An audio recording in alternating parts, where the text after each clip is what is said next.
First Corinthians chapter 12 verses 7 to 11. Now to each one the manifestation of the Spirit is given for the common good. To one there is given through the Spirit a message of wisdom, to another a message of knowledge by means of the same Spirit, to another faith by the same Spirit, to another gift, the healing by the one Spirit, to another miraculous powers, to another prophecy, to another distinguishing between spirit, to another speaking in different kind of tongues, and to still another the interpretation of tongues. All these are the work of one and the same spirit, and he distributes them to each one just as he determines. Magandang araw, tatalakayin pa natin ngayong araw sa ating daily devotion na yan sa Yashonism o si Yashonist. Tungo na pong katuruan na natutuhan ko ngayong araw ay Pastor Russell Ocampo ay sa Yashonism teaches that miracles, prophecies, and tongues ceased after the apostolic era. Ayon po sa mga naniniwala o pinapamuhay pa rin yung doktrina ng Yashonism para sa kanila. Mula nung namatay yung mga apostol o nawala na rito sa lupa ay wala na rin yung mga propesya, mga himala o miracle, pati yung mga tongues o speaking sa tongues. Kaya ayon po sa mga tagasunod nila o ng Sherasonism, nang matapos po yung panahon ng mga apostol at natapos na rin yung pagbuo ng bagong tipan, nagwakas na rin yung mga partikular na kaloob ng na kagaya po na sinabi ko nila, yung himala, yung speaking of tongues, et cetera, yung propesya, ganun. Sinasabi po nila na wala na tayong kinakailangang himala o propesya dahil nagsalita na ang ating Panginoon Diyos, o dahil ang salita ng ating Panginoon Diyos ay kumpleto na sa pamamagitan ng Biblia o ng New Testament. At ang simbahan ay dapat magtutok sa pagpapalaganap ng Ebanghelyo. Gamit niyo po yung kaloob na natitirang maaari pa rin natin gamitin sa kasalukuyan, tulad po ng pangumpisal at pagtuturo. Sa kabaligtaran naman po, ang pananaw ng continuationism ay nagsasabing patuloy pa rin gumagana yung mga kaloob ng ating Panginoong Jesucristo at Espiritu Santo sa mga kasalukuyang panahon, at hindi pa rin natatapos yung mga ito noong panahon ng mga apostol. Ang natutuhan ko naman po sa pangalawang katuruan ni Pastor Russell Ocampo ay Cessationism helps balance extreme practices.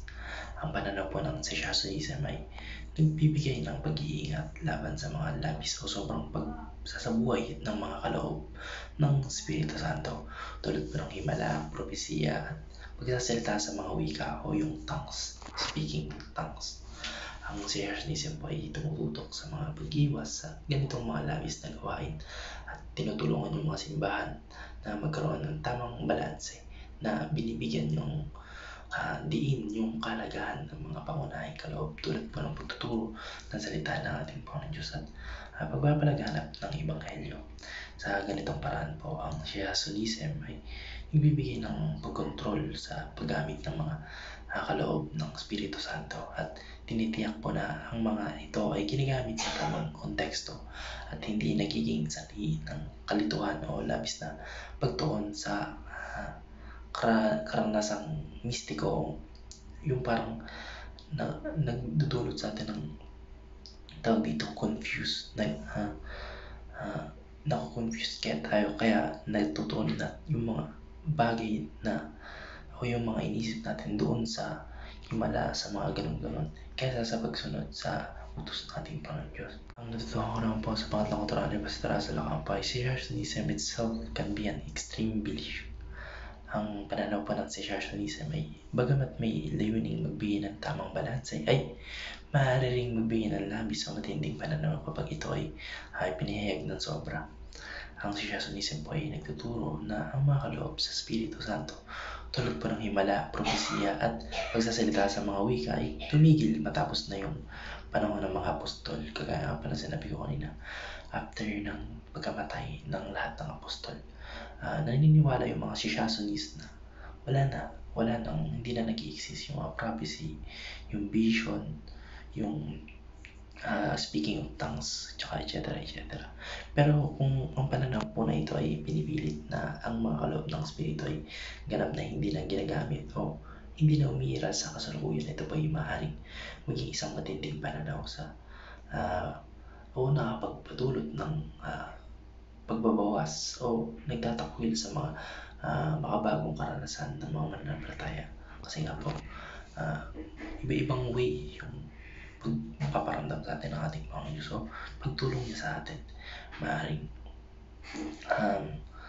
lang yung gagamit lang siya ng certain person o in a rare case ay gumagamit po siya ng vision, ng propesya at tongues para maka-apekto o magpatunay na siya ay totoo. At yun nga po, kapag naniniwala tayo sa cessationism, parang nababaliwala lahat ay nababaliwala yung ibang testimony ng ibang mananampalataya na maaaring totoo. At yun nga po, maaaring nagdudulot ng pagtatakwil sa mga karanasan o mga testimonya ng ibang mananampalataya. Yun lamang po. Maraming salamat and God bless. Amen.